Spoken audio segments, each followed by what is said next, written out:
Sur vos trajets quotidiens, il n'est pas rare que vous croisiez la route d'un ou de plusieurs transports en commun quand vous n'êtes pas vous-même passager d'un bus ou d'un tram. Mais dans un cas comme dans l'autre, il y a quelques précautions à prendre et aussi quelques règles à respecter. Commençons par les bus. Pour permettre à ceux-ci de se réinsérer plus facilement dans le trafic de nos villes, le code de la route leur donne la priorité pour quitter leur arrêt en agglomération.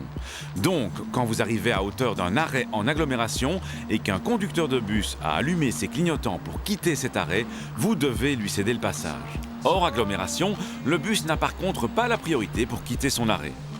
Quoi qu'il en soit, quand un transport en commun est immobilisé à un arrêt, méfiez-vous des piétons qui peuvent graviter autour de celui-ci et lever le pied. La législation accorde également des facilités de circulation via les bancs de bus ou les sites spéciaux franchissables.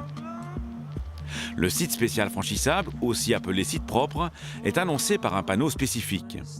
Côté marquage, on l'identifie par la présence de marques en damier et il est séparé du reste de la voirie par une ligne blanche continue. Un usager normal ne peut circuler sur un tel site que pour le traverser à un carrefour, pour contourner un obstacle sur la chaussée ou pour rentrer dans une propriété riveraine. Il ne faut pas confondre le site spécial franchissable avec la bande de circulation réservée pour les transports en commun et les transports scolaires, aussi appelée bande bus. Celle-ci est annoncée par un autre panneau spécifique et est délimitée par de larges traits discontinus avec la mention bus. L'usager normal peut et même doit emprunter une bande bus pour changer de direction au prochain carrefour, mais il ne peut pas l'emprunter pour d'autres raisons.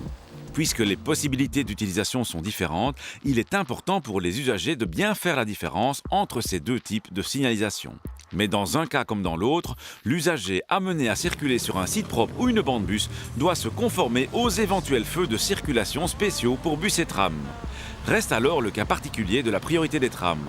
Le tram a la priorité quasiment partout. Bien sûr, il doit se soumettre aux injonctions des agents et respecter les feux de signalisation. Mais sinon, par exemple, pour une priorité de droite, le tram ne doit pas céder le passage. Même chose, un passage pour piéton qui n'est pas protégé par des feux, le piéton doit céder le passage au tram. Alors, le tram a plus de priorité parce que c'est un véhicule sur rail. Un véhicule sur rail ne peut pas dévier de sa trajectoire pour éviter un obstacle. Un véhicule sur rail a moins d'adhérence également qu'un véhicule sur pneus. Et puis, le tram est un véhicule lourd qui transporte des passagers et un freinage brusque peut blesser les passagers qui se trouvent à l'intérieur du tram et qui ne portent pas de ceinture de sécurité. Et quand on parle de passagers, ceux-ci doivent entrer et sortir des transports en commun, c'est un moment délicat. Oui, c'est un moment où il y a souvent beaucoup de monde. Et il faut faire très attention lorsqu'on embarque, lorsqu'on débarque, lorsqu'on court après son tram, son bus pour essayer de l'attraper. Il y a toujours un véhicule qui peut en cacher un autre et donc il faut rester très vigilant, même chose pour les traversées. Et les piétons en général aussi, c'est dangereux aussi pour eux. Alors les piétons, oui, il faut faire attention aussi de ne pas être distrait, par exemple par des oreillettes, par exemple par son GSM ou par d'autres choses qui pourraient empêcher de voir arriver un tram ou un bus. Bus et trams sont deux très gros véhicules et les passagers qui transportent ne sont que rarement attachés. Voilà pourquoi vous devez faire en sorte de ne pas vous mettre sur leur route quand ils sont prioritaires. C'est à la fois dangereux pour vous, mais aussi pour les passagers qu'ils transportent.